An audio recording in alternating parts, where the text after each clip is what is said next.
You work for the government. Let me guess, you just sit behind a desk bleeding our tax dollars dry, while real men do the heavy lifting. Ashley sneered, driving her acrylic nail into the polished mahogany with a sharp clack that pierced the stifling heat, the overpowering scent of roasted hickory, and the harsh burn of straight bourbon in the air. At the head of the Huntsville Country Club table, Richard, my father-in-law, sawed through his thick cut of meat. The serrated silver knife scraped harshly against the fine porcelain plate, setting my teeth on edge. He did not reprimand his daughter. Instead, a low, raspy chuckle rumbled deep in his chest, giving her public mockery his full patriarchal blessing. Richard viewed the world through a rigid, elitist lens where human value was exclusively measured by combat deployments or corporate tax brackets. To him, federal civil servants were parasitic liabilities, feeding off his hard-earned wealth. He fed his own superiority complex by degrading my career, demanding I play the role of the quiet, obedient daughter-in-law who contributed nothing of actual substance to society. He systematically diminished my daily labor to maintain the fragile illusion that his son, and by extension, his own bloodline, carried the sole financial and moral weight of our entire household. I sat there under the warm glow of the chandelier, listening to the clinking of expensive crystal glasses, absorbing their coordinated public humiliation, while my husband stared blindly at his food, far too intimidated by his father to utter a single syllable in my defense. I did not flush red or raise my voice. My right hand remained buried inside the deep pocket of my slacks. My callous thumb brushed over the familiar heavy grooves of a vintage Army Material Command Challenge coin. The cold, unyielding brass grounded my pulse. Richard and Ashley drank their wine, grinning like they had just secured a flawless victory, blissfully unaware that the pedestal they stood on was wired to detonate. They were so consumed by their own vanity, they failed to notice the elderly military veteran sitting in the shadows at the end of the table, the very man Richard brought here as a social prop, staring directly at the green-striped credential poking out of my open leather bag.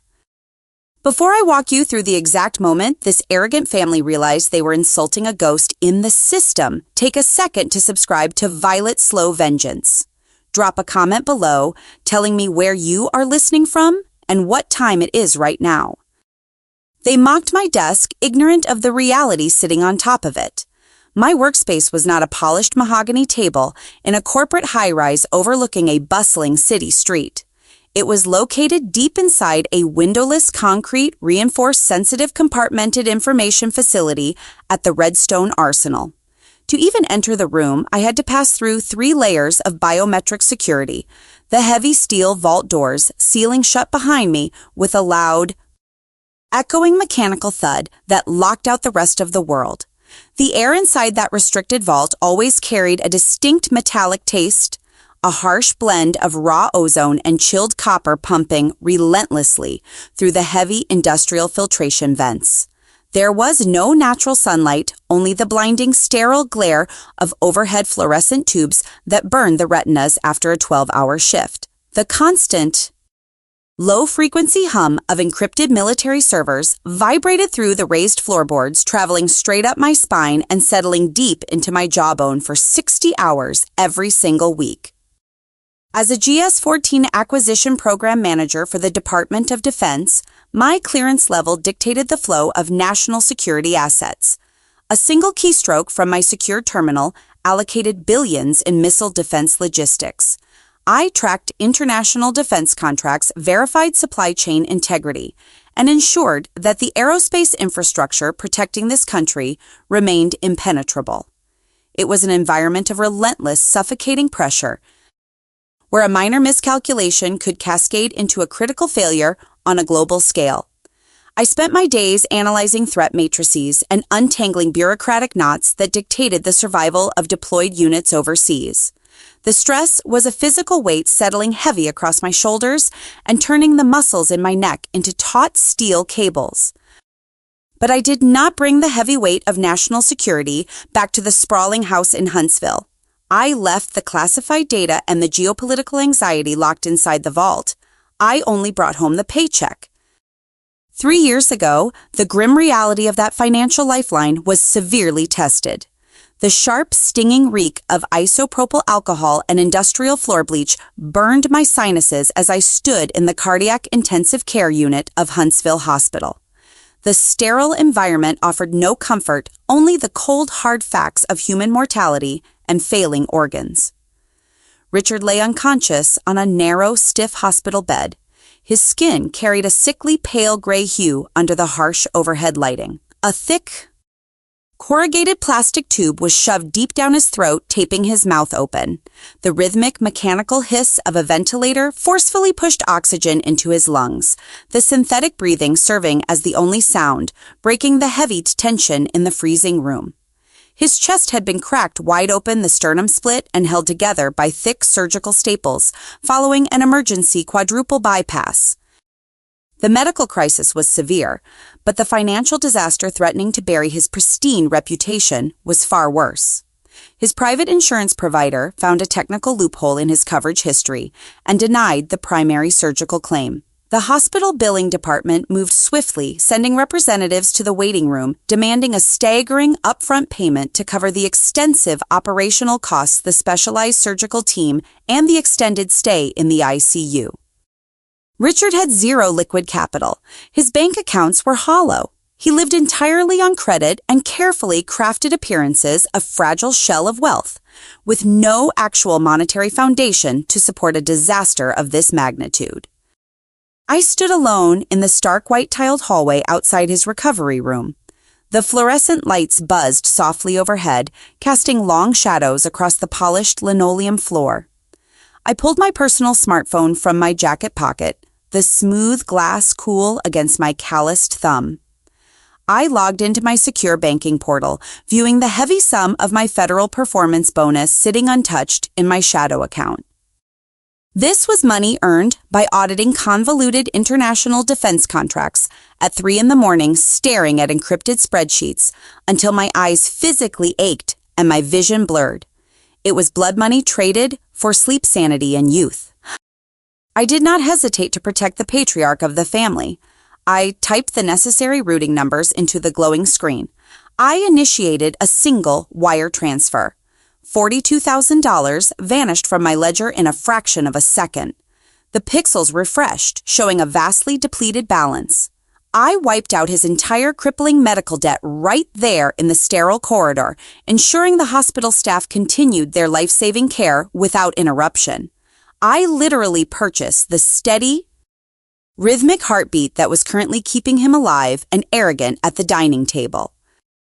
The blatant theft of my labor did not end in that freezing cardiac ward.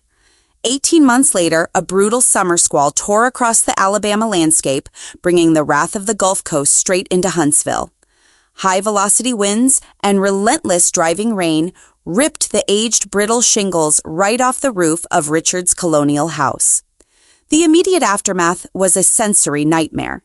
The heavy, stifling scent of damp, rotting drywall and the creeping, sour odor of black mold quickly colonized his pristine living room within a matter of days. The ceiling bowed downward, heavy with trapped rainwater, until the plaster finally gave way, sending chunks of wet debris crashing down onto his imported rugs. Richard paced the flooded floorboards, his expensive leather loafers squishing into the saturated carpet with every frantic step. The murky water dripped steadily from the ruined ceiling, forming dark, muddy puddles on the antique furniture he prized so highly. His pride dissolved into sheer panic. He had no emergency fund to call upon, no hidden reserves to deploy to fix a catastrophic structural failure. The contractors he called demanded hefty deposits before they would even unload their ladders. Once again, my federal salary served as the emergency plug for his sinking ship. I stepped in, signed the work orders, and paid the roofing crews. For 2 grueling weeks, the neighborhood was forced to breathe in the dense, choking stench of boiling black tar, melting under the oppressive, sweltering Alabama humidity. The heat radiating off the driveway was thick enough to distort the air, carrying the sharp, earthy aroma of fresh-cut cedar planks stacked high near the garage, replacing the foul odor of the creeping mold. The relentless, Echoing cracks of steel hammers driving thick nails into the wooden beams rang out from dawn until dusk, a loud percussive symphony of reconstruction. I funded every single piece of timber, every heavy drop of liquid asphalt, and every hour of grueling manual labor required to put a solid watertight roof back over his head. But the exact afternoon the final shingle was secured and the contractors drove their heavy diesel trucks away, the narrative shifted. Richard stood proudly on his pristine new front porch surveying the manicured lawn. He held a sweating glass of iced sweet tea, the condensation dripping down his knuckles and pooling on the wooden railing. I stood a few feet away in the shadow of the doorway, listening as he projected his deep, booming voice toward the neighbors walking their dogs along the sidewalk. He boasted loudly, his chest puffed out under his crisp polo shirt, claiming that his savvy stock market investments had yielded the necessary capital to save the family estate. He claimed the victory as a testament to his own financial genius. He erased my contribution without a single second of hesitation, wiping my financial sacrifice away to inflate his own fragile ego in front of the neighborhood. Meanwhile, his daughter Ashley paraded through the newly repaired hallways wearing crisp imported designer fabrics. The sharp click of her expensive heels echoed on the hardwood floors. She flaunted her lavish lifestyle on social media, posting photos of luxury handbags and complaining loudly about the subpar service at high-end boutique resorts. She operated blind to the fact that I was the phantom benefactor quietly keeping her own household afloat. Every semester, a hefty sum left my checking account to pay her daughter's exorbitant out-of-state college tuition. I quietly funded the prestigious university education that Ashley used as a primary talking point at her country club luncheons, securing the elite intellectual image she so desperately craved for her offspring. They eagerly stripped the meat off my bones. They feasted on my steady income, utilizing my federal rank as their personal treasury, draining my resources to maintain their facade of Southern aristocracy. And after taking everything I had to offer, they had the sheer audacity to complain that I did not smile enough during their lavish Sunday dinners. They constructed a towering hollow monument to their own vanity, mortared entirely by my silent blood money. And while they lived safely inside the fortress I financed, they treated the architect like a lowly peasant who should feel nothing but profound gratitude just to be invited inside the gates.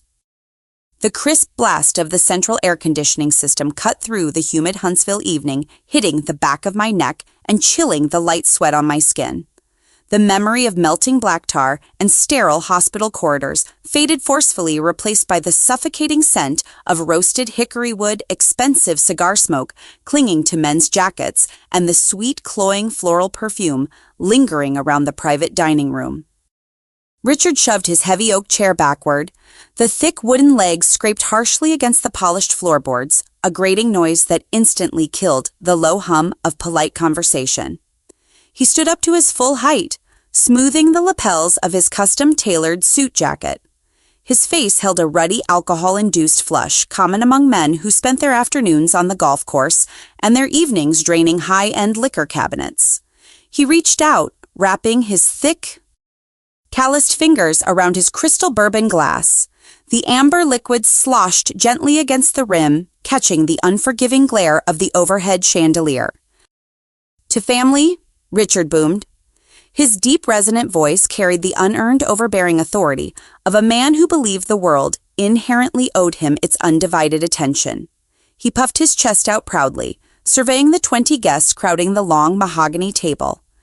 "It takes real grit to keep a legacy like ours, standing firm in this economy.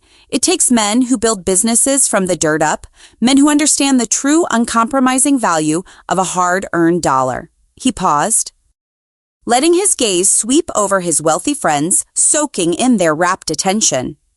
"We survive because we do not rely on handouts. We are not weak bureaucrats feeding off the government trough." He looked pointedly at his son, my husband. I watched the man I married physically shrink into his seat. He kept his eyes glued firmly to his plate of mashed potatoes, suddenly fascinated by the tines of his silver fork. His shoulders hunched inward, collapsing under the weight of his father's expectations. He lacked the spine to lift his head, far too intimidated by Richard's shadow to offer a single syllable of defense for his own wife. Then Richard shifted his stance. His gaze slid past his son and landed squarely on me. The jovial warmth drained entirely from his features, replaced by a cold, dissecting sneer. The ambient clinking of silverware against porcelain ceased. The room grew unnervingly quiet, the kind of stillness that precedes a localized execution. "You know, Evelyn," Richard drawled, emphasizing my name with a thick, patronizing Southern accent. He gestured lazily with his free hand toward the far end of the long table. "I look at Colonel Brooks sitting right over there, a genuine patriot, a man who wore the uniform, who bled in the dirt, and who actually sacrificed his youth for the safety and prosperity of this country." Richard leaned his heavy frame over the table, resting his knuckles against the crisp white linen. He locked his eyes onto mine deliberately, stripping away the last remaining shred of family civility. "And then I look at you. You push paper around a desk all day. You collect a federal paycheck funded directly by my tax dollars. You sit in a comfortable, air-conditioned office while pretending you contribute to society. It is pathetic." He let out a dry, rattling scoff that echoed off the wood-paneled walls. "You have never done anything that matters." The words dropped onto the center of the table like a heavy iron anvil. 6 words designed to execute my character in front of an audience. A surgical erasure of my demanding career, my grueling 60-hour work weeks, and the financial life support I had continuously pumped into his failing arteries. To my left, Ashley let out a loud, highly intentional snicker. She picked up her wine glass and clinked it against the rim of her neighbor's glass, flashing a smug, venomous grin directly in my direction. The surrounding country club guests shifted in their seats, exchanging uncomfortable sideways glances, but ultimately offering polite, sycophantic nods of agreement to the patriarch. They sided with the loudest voice in the room. I sat at the very bottom of a freezing ocean. The crushing pressure of their collective disrespect pushed heavily against my ribs, making it difficult to draw a full breath of oxygen into my lungs. The betrayal was a distinct physical ache, a sharp, twisting sensation buried deep in my gut. I looked at the man whose beating heart I had literally purchased with my own labor. I looked at the sister-in-law whose daughter was currently sitting in a university lecture hall funded entirely by my shadow account. They were publicly humiliating the only architect keeping their fragile glass house from shattering into a million pieces.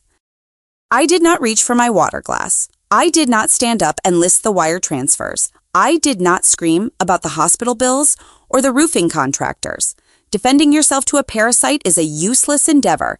They only feed on the raw energy of your emotional reaction. I simply locked my jaw. My teeth ground together until a dull ache radiated up to my temples.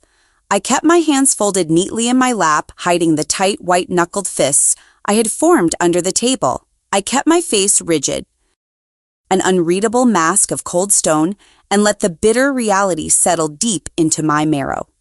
The financial debt they owed me was vast and unpayable, but standing in this room, the unspoken contract of our family ties was permanently rendered void. They had consumed my resources, and now they truly believed they had successfully stripped away my dignity. The polite applause following the initial toast faded into a brittle, uneasy quiet. Richard did not return to his seat. The amber liquid in his crystal glass was gone, replaced by a reckless, unfiltered urge to assert his dominance over the dining room. He lowered the heavy tumbler. The sharp, resonant clink of the glass hitting the polished mahogany served as a silent command. The ambient chatter of the country club guests died within a heartbeat. He braced his weight against the table, his broad shoulders hunched forward, pulling the fabric of his tailored suit taut across his back. He turned his neck, locking his bloodshot eyes directly onto mine. The thin veneer of Southern civility dissolved, exposing the raw, unfiltered disdain underneath. He raised his right hand, gesturing lazily toward the far end of the long table, where the elderly veteran sat quietly observing the room.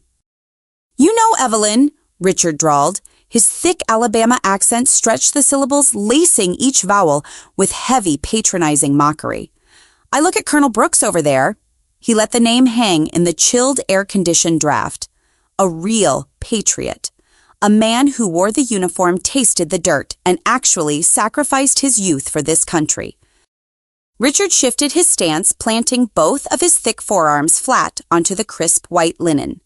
He leaned in, bridging the physical distance to crowd my space, a deliberate tactical move to shrink my presence.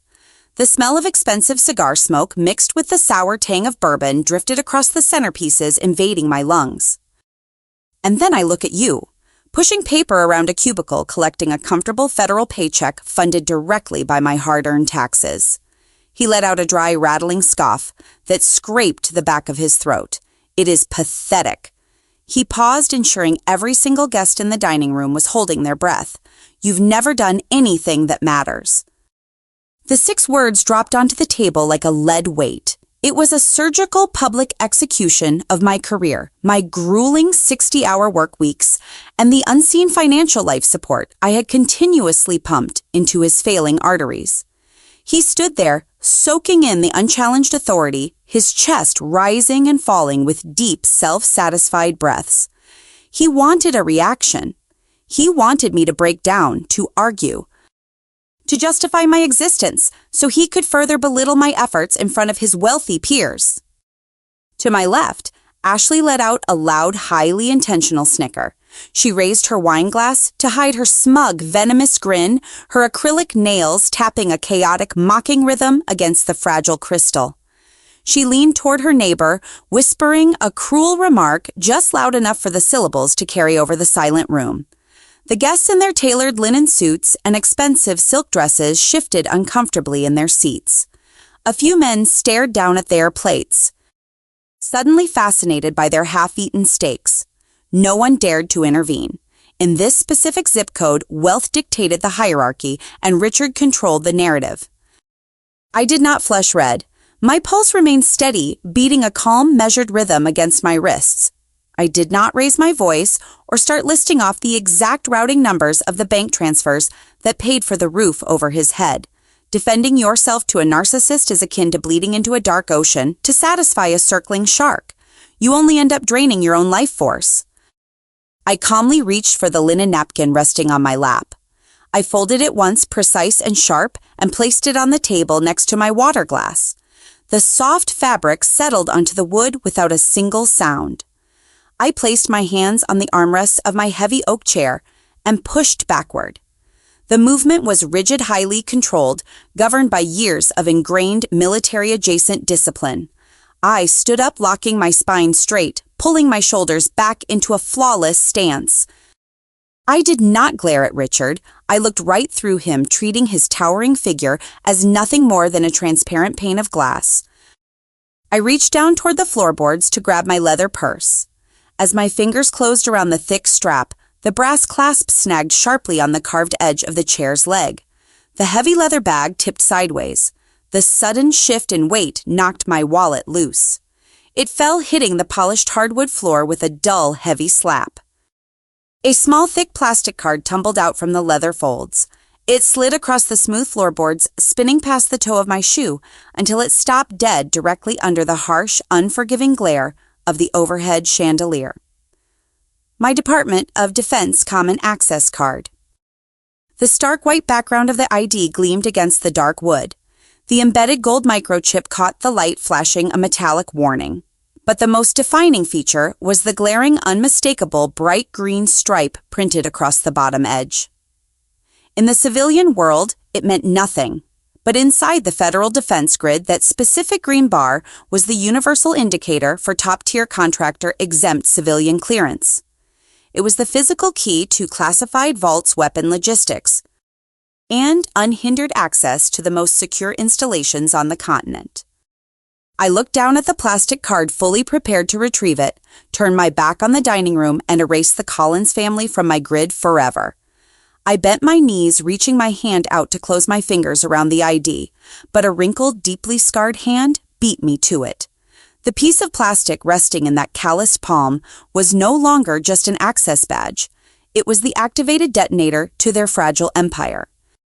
Colonel Walter Brooks did not hand the piece of thick plastic back. He held my Department of Defense common access card between his thumb and index finger, lifting it slightly to catch the warm ambient light of the crystal chandelier overhead. He was a man of 70 years, possessing weathered, leathery skin and piercing gray eyes that had long ago processed the brutal, unforgiving realities of the Cold War and the harsh blood-soaked dirt of foreign combat zones. Richard had invited him tonight strictly as a social prop. Brooks was meant to be a trophy guest, a wealthy, decorated veteran placed at the end of the table merely to elevate the perceived prestige of the Collins family dinner party. Brooks did not glance at the mundane identification photograph printed on the left side of the plastic. His seasoned eyes locked entirely onto the tiny encrypted agency seal stamped in the top right corner. From there, his gaze tracked downward, tracing the distinct bright green clearance stripe running horizontally across the bottom edge. To the wealthy real estate developers and local business owners sitting around this mahogany table, that green stripe was nothing more than a random design choice. They lacked the clearance to comprehend its weight. But inside the federal defense grid, that specific color code was a heavy iron key. It signified top-tier, contractor-exempt civilian clearance, granting unhindered access to the most secure classified installations on the continent. The polite rhythmic clinking of silver forks against fine porcelain abruptly ceased. The low-tempo jazz playing through the hidden ceiling speakers suddenly felt intrusive, filling the uneasy, expanding void settling over the dining room. The ice cubes in the water glasses shifted the faint cracking sound echoing in the stillness. Richard frowned, his thick eyebrows pulling together in a tight knot of confused irritation. He leaned forward, waving his large hand dismissively in the air. The heavy gold watch on his wrist caught the light flashing a hollow warning. "Walter, do not bother with that," Richard drawled, attempting to casually sweep the interruption under the rug. He reached for his bourbon glass, seeking the familiar comfort of his own dominance. "It is just her standard admin badge for the base. She probably uses it to get through the visitor gate and swipe into the cafeteria." Ashley leaned back in her upholstered chair, letting out a long, exaggerated sigh that rustled the floral centerpiece. She crossed her arms tightly over her chest, rolling her eyes toward the molded ceiling. "Oh my God, who cares?" Ashley muttered, tapping her acrylic nails against her wine glass. "She probably hands out parking passes. Can we please get back to the toast? Dad was making a great point." Brooks ignored them. He did not turn his head. He did not acknowledge their arrogant commentary. He slowly ran his calloused thumb over the embedded gold microchip located near the top edge of the card. The temperature inside the private dining room seemed to plummet, the chilled air conditioning draft biting into the back of my neck.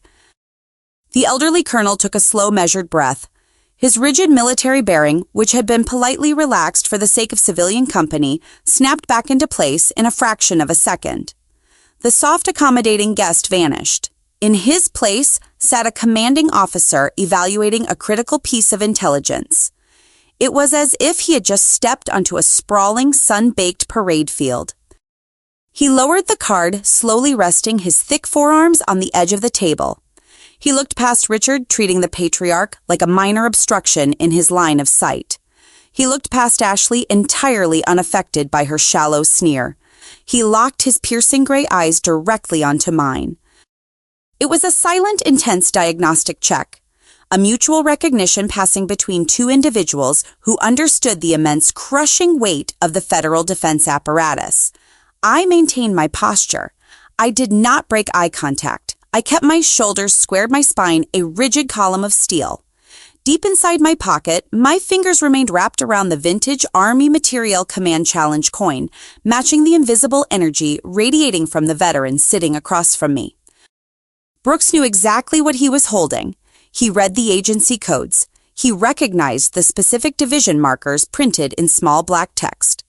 He knew that the card in his palm did not belong to a secretary, a receptionist, or a low-level paper pusher. He was holding the identification of an acquisition program manager for the Department of Defense, an official holding a GS-14 rank.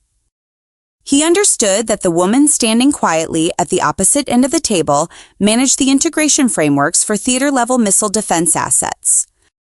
The trap was set quietly laid out under the glowing chandelier. The weapon was fully loaded, resting openly in the calloused palm of a man Richard desperately wanted to impress. Richard believed he had just successfully humiliated a weak dependent relative. He believed he had won the evening. He remained blissfully unaware that the elderly patriot he revered was currently reading the exact coordinates required to launch a devastating precise strike against the Collins family empire. The fuse was lit burning silently in the heavy, expectant air of the dining room. "Who issued your Department of Defense credential?" Brooks asked. His tone bypassed the typical conversational pitch of a dinner party. It dropped into a low, steady gravel, carrying the undeniable gravity of a frontline commander demanding an immediate situation report. The question hung suspended over the floral centerpieces, chilling the air circulating through the room. Ashley shifted her weight in her upholstered chair. She let out a long theatrical sigh that rustled the expensive silk of her dress. She rolled her eyes toward the molded ceiling, her acrylic nails tapping a chaotic, impatient rhythm against the stem of her wine glass. "Oh my God, who cares?" Ashley scoffed, her voice laced with thin, careless mockery. "She probably just hands out parking passes at the visitor gate. Can we please stop humoring her and get back to the toast?" Brooks did not blink. He did not turn his head to acknowledge her interruption. He kept his piercing gray eyes locked onto mine, treating Ashley like a passing draft of wind.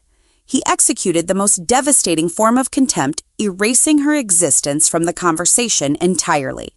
He waited for the requested intelligence. I held his gaze.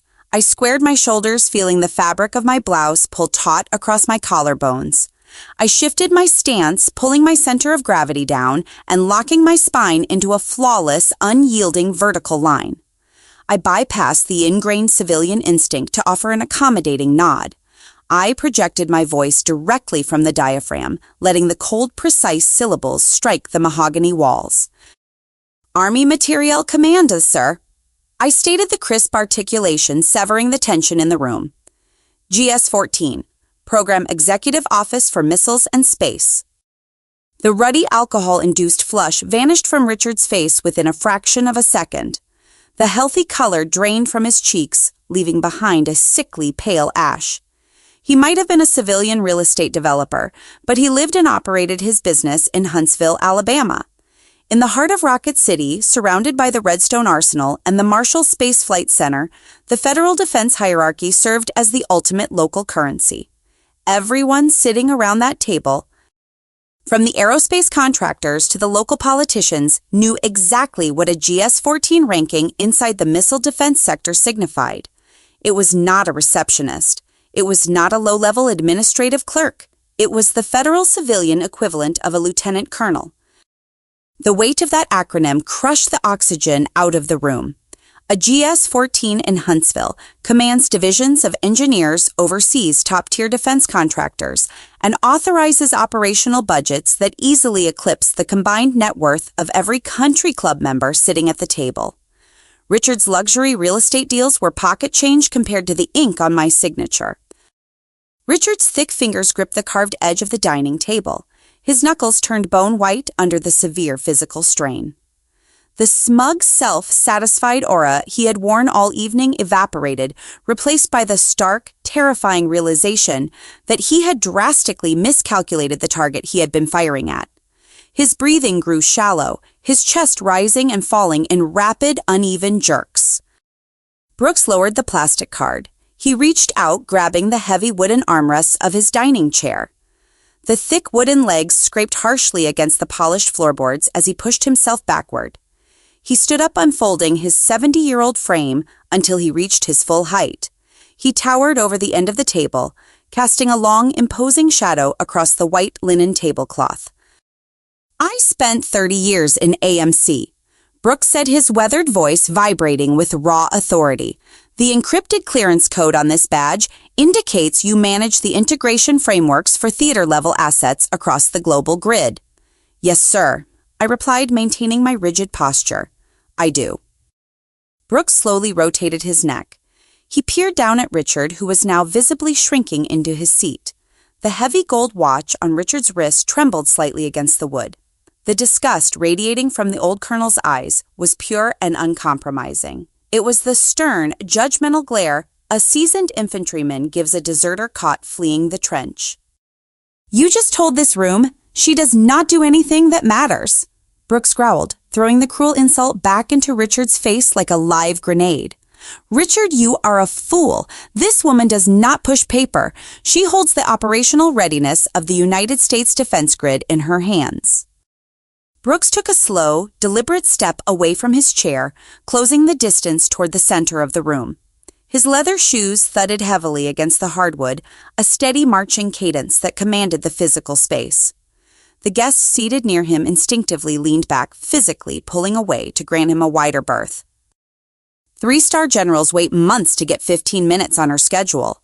Brooks continued, his tone merciless, stripping away every remaining layer of Richard's unearned arrogance.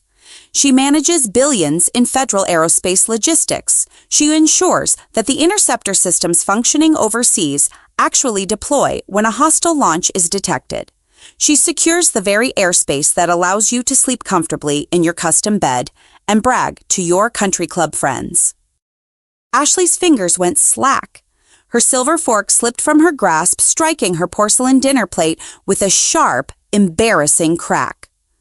The sudden noise ricocheted off the walls, highlighting the dead quiet of the room. Her mouth hung open, the glossy lipstick framing an expression of utter panicked disbelief. The narrative she had spent years constructing, the illusion that she was the superior cultured daughter of a wealthy patriarch, shattered into fine dust right in front of her peers. She looked frantically around the table, seeking a sympathetic face, but found everyone staring at her father with severe, unblinking judgment. "And furthermore," Brooks stated, he reached a calloused hand deep into the pocket of his navy blazer. He pulled out a small, heavy brass object. He did not toss it. He placed it deliberately onto the table, the metal hitting the wood with a dull, resonant thud. It was a vintage Army Materiel Command Challenge coin. The raised enamel crest caught the light from the chandelier, showcasing the heavy wear along its edges.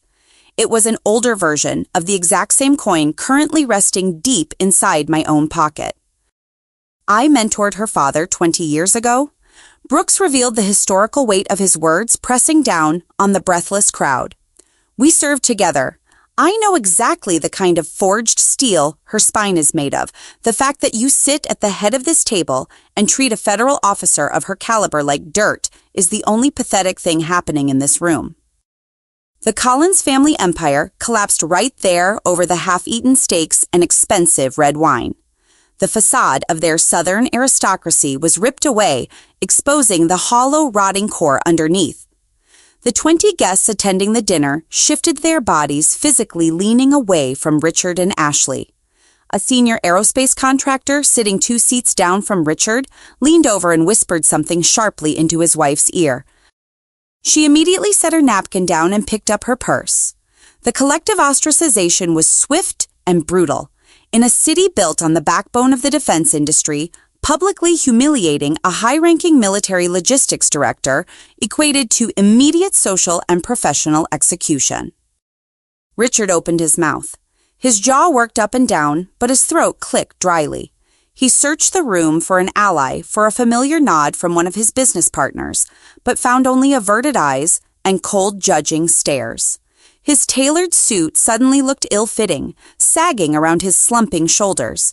He reached up, his trembling fingers tugging at his silk tie as if the fabric was choking him. The room had flipped. The invisible hierarchy was permanently rearranged. The man who had demanded everyone's respect just minutes ago was now sitting at the very bottom of his own table, suffocating under the weight of his own profound ignorance. Richard swallowed hard. The prominent line of his Adam's apple bobbed nervously above the knot of his silk tie. The oppressive silence blanketing the private dining room magnified the dry clicking sound echoing in the back of his throat. He looked around the mahogany table, his eyes darting frantically from the aerospace contractors to the local politicians desperately searching the crowd for a sympathetic gaze. He found only hardened expressions, furrowed brows, and unforgiving stares. His tailored suit, which had looked so imposing just moments prior, suddenly seemed to sag around his sloping shoulders. "Evelyn," Richard stammered, his voice entirely stripped of its deep, booming resonance. It emerged as a thin, reedy rasp, struggling to pull oxygen into his tightening lungs. We didn't know the specifics of your clearance. You keep your work so quiet. We had no idea you were managing those kinds of assets." He attempted a weak conciliatory chuckle, a desperate transparent bid to salvage his collapsing reputation in front of his wealthy peers. He raised his hands, palms facing outward, in a gesture of false surrender. "You know how it is, folks. Minor miscommunications in the family. We all get a little carried away after a few drinks at dinner."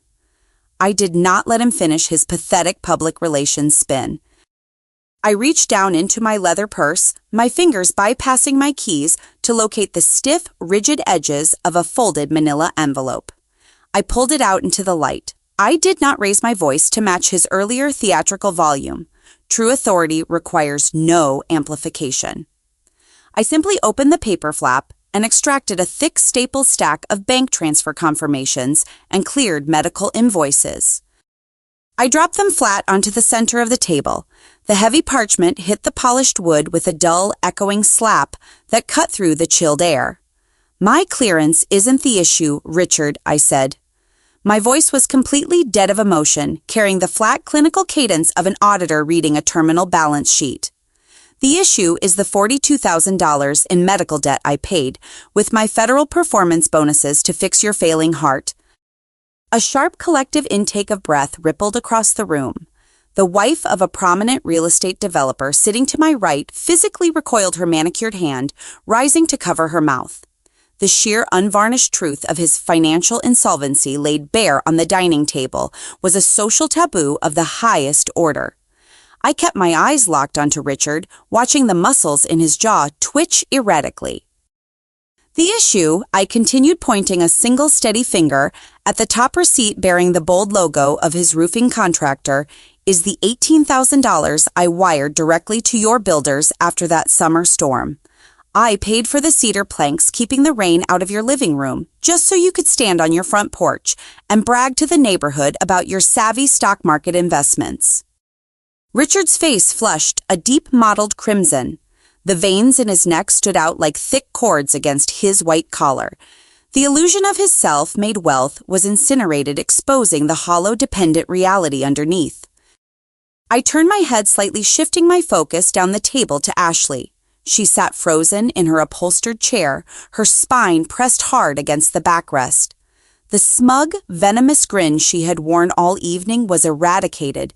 She looked like a cornered animal caught in the harsh glare of an oncoming headlight. "And the issue," I stated, letting the words hang heavily over the crystal centerpieces, "is the out-of-state college tuition keeping your daughter sitting in her university lecture halls." Ashley choked on her own breath. A harsh, ragged wheeze escaped her throat. She physically shrank into her seat, pulling her shoulders inward, as if trying to disappear into the upholstery. The surrounding country club guests turned their horrified stares toward her. She was wearing designer clothes and flaunting a high society lifestyle, funded by the exact same government paycheck she had just spent the evening mocking. The hypocrisy was suffocating. Richard could not handle the exposure. The psychological foundation of his entire identity was built on the perception of wealth independence and patriarchal dominance. To have his financial destitution and reliance on his daughter-in-law laid bare in front of the Huntsville elite was a fate worse than physical injury. The humiliation short-circuited his rational thought. The fading aristocrat gave way to a desperate, panicking man losing his grip on his kingdom. He needed to silence me, to reclaim his physical dominance when his social dominance had evaporated. "You ungrateful little—" Richard hissed, his facade crumbling into pure, unfiltered rage. He slammed both of his heavy hands down onto the table. His crystal bourbon glass tipped over, sending the remaining amber liquid and half-melted ice cubes spilling across the pristine white linen tablecloth. The dark stain spread rapidly, mirroring the destruction of his reputation. He threw his frame forward in a reckless surge, lunging across the corner of the oak table. His thick, calloused right hand shot out, aiming directly for my collarbone, an instinctual, bullying attempt to physically grab me and force me into submission. He expected me to flinch. He expected me to cower backward in fear, yielding to his size and volume, just like his son always did. He forgot he was dealing with a woman who spent her days operating within the structured, unyielding discipline of the defense sector. I did not retreat. I did not scream for help. As his hand darted into my personal space, I simply pivoted my lead foot, shifting my torso a few inches off the center line. I brought my left forearm up in a tight fluid arc, deflecting his heavy wrist away from my chest with minimal effort. In the exact same motion, I clamped my right hand down on his forearm, utilizing a basic joint control technique. I trapped his extending limb against the heavy wooden backrest of my chair, using his own clumsy, drunken momentum to lock him in place. I did not strike him. I kept my hands entirely clean of an offensive attack. I merely neutralized the threat. Richard stumbled, awkwardly thrown entirely off balance. His knee slammed hard into the carved table leg, and a sharp grunt of pain escaped his lips. He was pinned, leaning awkwardly over the spilled bourbon, his breathing ragged and shallow. He looked up at me, his eyes wide with a mixture of profound shock and sheer physical exhaustion. The realization that he could not overpower me physically, just as he could not overpower me socially, broke the last remaining shred of his spirit. The room remained paralyzed. Colonel Brooks stood tall at the far end of the table, his arms crossed over his chest, watching the patriarch humiliate himself in real time. He did not intervene.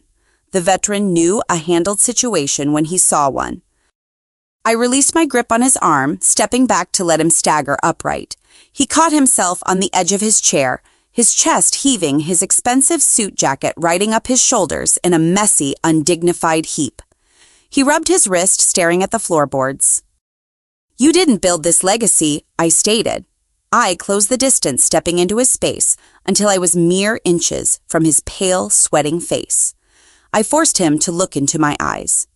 "You leached it off the exact government paycheck you just spent the last hour mocking. You do not possess an empire, Richard. You have a sprawling welfare tab."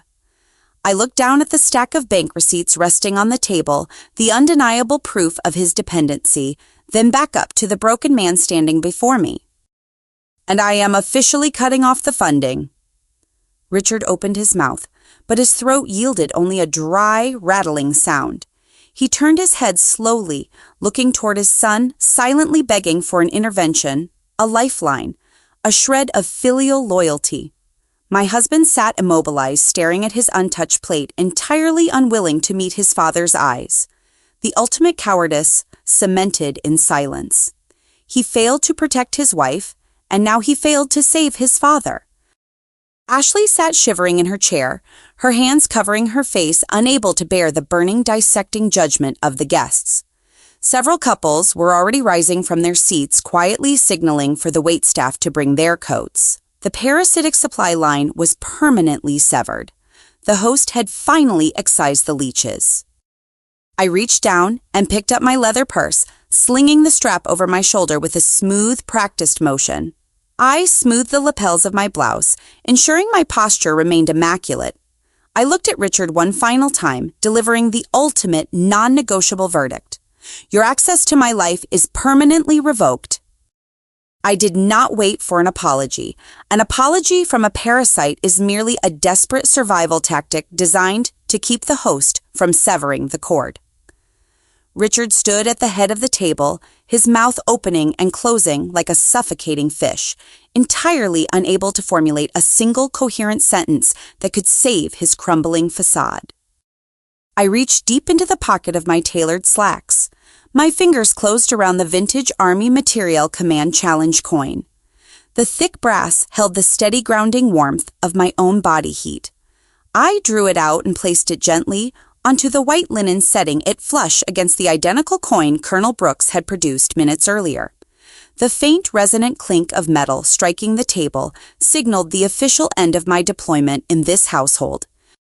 I shifted my gaze to the elderly veteran standing tall at the far end of the dining room.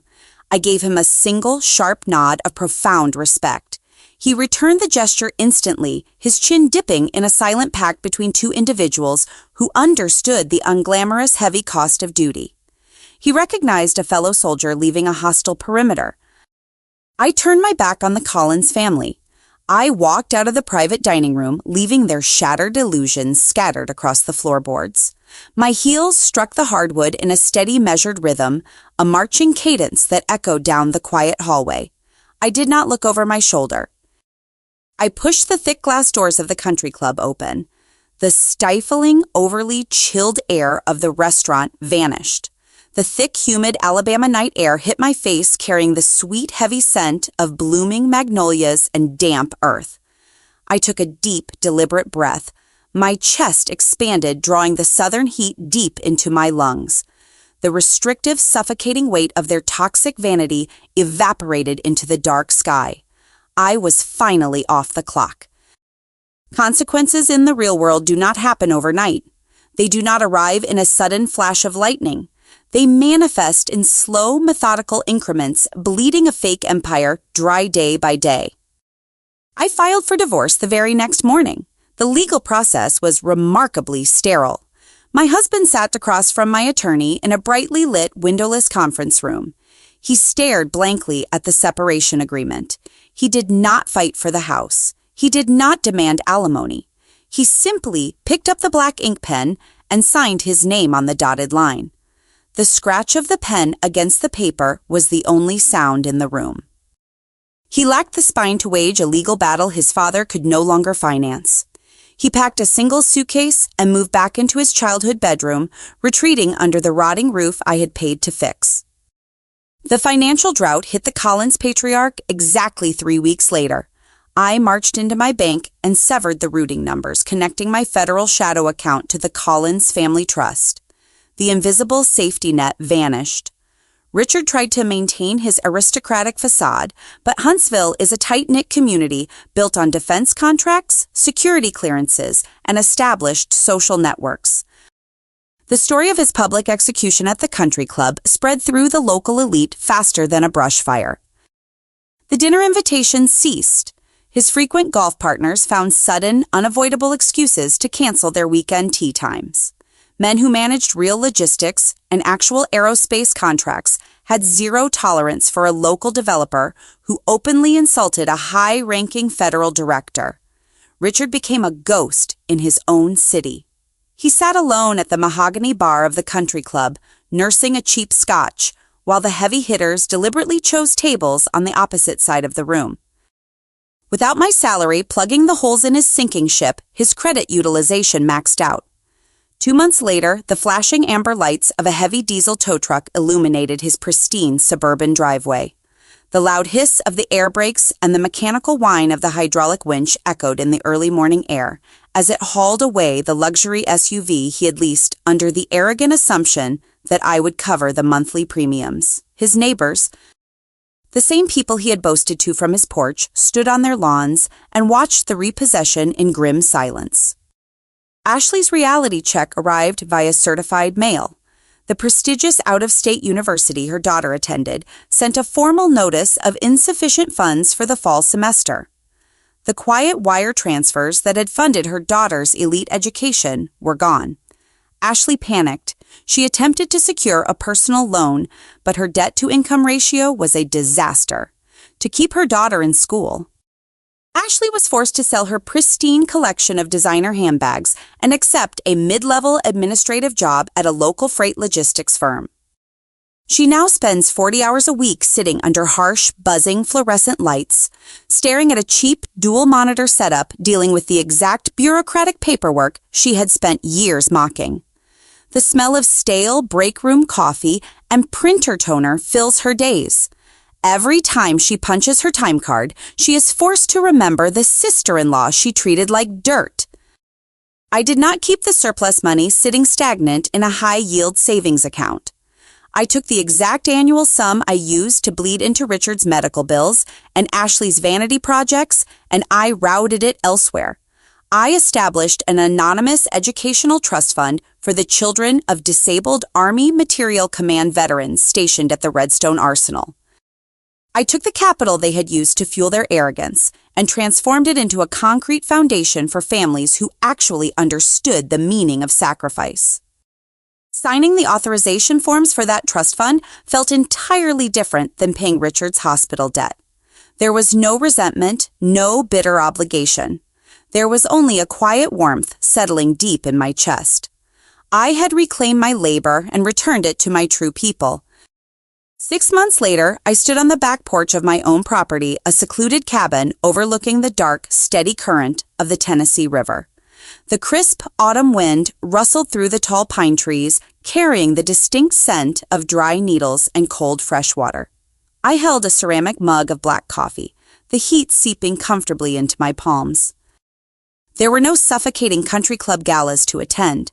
There were no arrogant patriarchs to appease, and no unearned debts draining my ledger.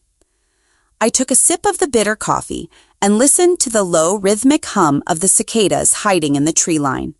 The peace I felt in that exact moment was unbreakable. It was a sanctuary built on undeniable boundaries and hard-earned respect. You cannot buy respect from people who are fiercely committed to misunderstanding your worth. You cannot negotiate with parasites who view your existence merely as a resource to be consumed. You can only cut the supply lines, secure your perimeter, and let them starve in the dark. If you have ever had to walk away from a family that drained your blood while disrespecting your name, hit the like button, drop a comment below, and type supply cut. Subscribe to Violet's Slow Vengeance and never let them forget exactly who you are.